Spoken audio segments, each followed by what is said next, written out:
Apple on the monthly chart, I know we've talked about this before in the past, but we have a lot of new people, so let's look at it again. Apple's a little bit different.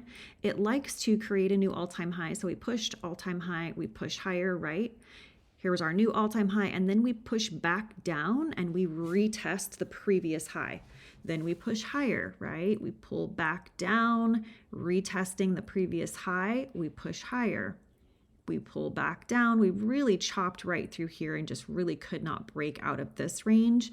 Then we pushed higher. So my expectation is that we could pull all the way down to that 237, possibly even a little lower, down to that 220 area before we go sideways again and then push higher. So it does the same movements pretty steadily. So we definitely get the push higher, sideways, push down to previous high, push higher, push down, sideways, right? And we're down at the previous high, push higher, sideways. Okay, so we're doing the same thing again. Let's see if we come on down to that 237, and then will we test 230? I think this is definitely part of what is happening now. Now, it doesn't mean that it's going to for sure happen. This could just be a quick pullback before we see some continuation on higher. We did just get that breakout on the monthly, so it may not be time just yet, but be aware that's kind of how Apple moves. Then looking at the weekly chart for Apple, this was a huge pullback week for Apple for sure. We definitely are a lot closer to that 237 area. It took us a long time to get this breakout above 237.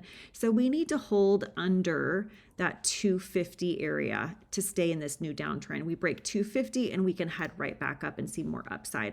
Looking at the daily chart, we don't have a lot of support if we break out of where we are right now.